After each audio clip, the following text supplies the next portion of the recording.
आज इस वीडियो में वांग मनः प्राण स्वरूपम पाठ का अध्ययन करते हैं। वांग मनः मतलब वांग वाणी, मन प्राण, वाणी मन और प्राण का स्वरूप। आचार्य हैं आरुणि, उनका पुत्र श्वेतकेतु। तो श्वेतकेतु कहता है भगवान वत्स श्वेतकेतु वंदे, कि श्वेतकेतु आपको प्रणाम करता, मैं श्वेतकेतु आपको प्रणाम करता हूँ। आरुणि कहते हैं वत्स चिरंजीव, बेटा पुत्र दीर्घायु चिरंजीवी बहुत समय तक जियो। भगवान किंचित प्रष्टुम में इच्छामि, भगवान मैं आपसे कुछ पूछना चाहता हूँ। वत्स बेटा किमया त्वया पृष्ठम, तुम्हारे द्वारा क्या पूछा, क्या तुम क्या पूछना चाहते हो। भगवान प्रष्टुम इच्छामि किम इदम मना, मैं ये पूछना चाहता हूँ कि मन क्या है। वत्स पुत्र अतिशयस्य अन्नस्य यो अशिष्टा तन्मया, खाए हुए अन्न का, अतिशय जो खाया हुआ है उस अन्न का जो सबसे छोटा अंश है, छोटा लघु पदार्थ है, वह मन है। कश्च प्राणा, प्राण क्या है। पीता नाम अपानाम यो अशिष्टा सा प्राणा, पिए हुए अपा जल का, तो पान किए हुए जल का जो अशिष्टा सबसे छोटा अंश है वह प्राण है। भगवन केयम वाका, भगवन ये वाणी क्या है। वत्स अतिशयस तेजसा यो अशिष्टा सा वाका, खाए हुए जाते हुए तेज का जो सबसे छोटा अंश है वह वाणी है। सौम्य मना अन्नमयम प्राणः आपोमयम वाक् च तेजोमयी भवति इत्य अवधार्यम, कि सौम्य मन अन्नमय है, प्राण जो है वो जलमय है और वाणी तेजोमय है, ऐसा जानना चाहिए। इताधार्यम ऐसा समझना चाहिए। भगवन भूय एव माम विद्यात्, भगवन मुझे फिर से बताइए। सौम्य सावधानम शुणुम, हे पुत्र सावधानी से सुनो।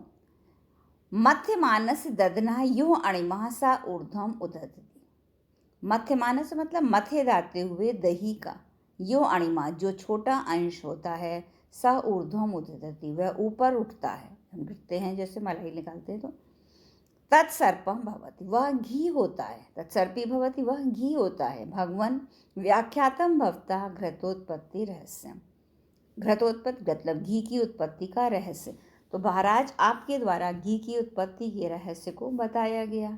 भूयो अपि श्रोतुम इच्छामि, फिर सुनना चाहता हूँ।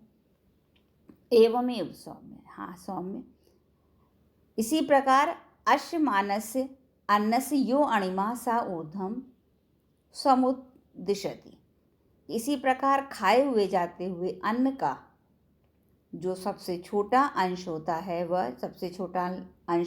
वह ऊपर उठता है। तत् मना भवति वह मन होता है। अवगतम न वा, समझ में आया नहीं या नहीं। सम्यक अवगतम भगवान अच्छी तरह से समझ में आ गया।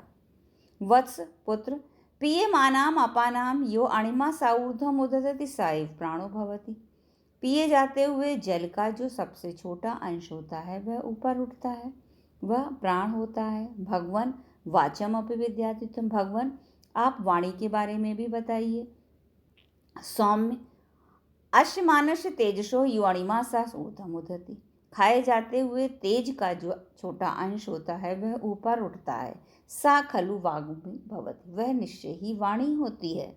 वत्स उपदेशांते भूयम अपि त्वाम विज्ञापितुम इच्छामि, उपदेशांते मतलब उपदेश के अंत में, भूयो अपि दोबारा भी, त्वाम विज्ञापितुम इच्छा दोबारा ही तुम्हें बताना चाहता हूँ। यद अन्नमयम भवति मनः, कि मन अन्नमय होता है। आपोमयो भवति प्राणः, और प्राण जलमय होता है। तेजोमयी च भवति वागिति, और वाणी तेज से युक्त होती है, तेजोमय होती है। किंचित यादृशम अन्नम गृह्णाति मानवः, मानवः यावत किंचित अन्नादिकम गृह्णाति, मनुष्य जो कुछ भी अन्नादि ग्रहण करता है, मतलब जैसा हम खाते हैं। तस् चित्तादिकम भवातीत मम उपदेश सारा, उसका मन भी वैसा ही हो जाता है, जैसा हमारा खान पान है वैसे ही हमारा विचार हो जाते हैं, तो मन भी वही वैसा ही हो जाता है। मम उपदेशा सारा, मेरे उपदेश का ये सार है। वत्स पुत्र एतत् सर्वम हृदयेन अवधारयन्, ये सबको हृदय से धारण करो, मतलब इस अच्छी तरीके से इसे समझ लो। यदि आज्ञापयति भवान्, भगवान भगवान जैसी आज्ञा देते हैं। एश प्रणवामी, मैं प्रणाम करता हूँ। वत्स, चिरंजीव, बहुत समय तक जीवित रहो या बहुत दीर्घायु हो। तेजस्वी, नौ अधितम अस्तु, नौ अधितम हम दोनों के द्वारा जो पढ़ा हुआ है वो तेजस्विता से युक्त हो। फिर से देखते हैं। भगवान, मैं श्रुतकेतु प्रणाम करता हूँ। पुत्र, दीर्घायु हो। भगवान, कुछ पूछना चाहता हूँ। पुत्र, तुम्हें आज क्या पूछना है? महाराज, मैं पूछना चाहता हूँ कि ये मन क्या है? पुत्र, खाए हुए अन्न का जो सबसे लघु पदार्थ है वह मन है। प्राण क्या है? पान किए जाते हुए जल का जो सबसे लघु अंश है वह प्राण है। महाराज, ये वाणी क्या है? पुत्र, खाए जाते हुए तेज का जो सबसे लघु अंश है, छोटा पार्ट है, वह वाणी है। मन अन्न में है, प्राण जल में है तथा वाणी तेजोमय है, ऐसा जानना चाहिए। भगवान, मुझे पुनः समझाइए। हे पुत्र, ध्यान पूर्वक सुनो। मथे जाते हुए दही का जो लघुतम अंश होता है वह ऊपर उठता है, वह घी होता है। महाराज, आपने घी की उत्पत्ति के रहस्य की व्याख्या की है, पुनः सुनना चाहता हूँ। हे सौम्य, खाए जाते हुए अन्न का जो सबसे छोटा अंश होता है वह ऊपर उठता है, वह मन होता है। समझिए गए या नहीं? महाराज, अच्छी तरह से समझ गया।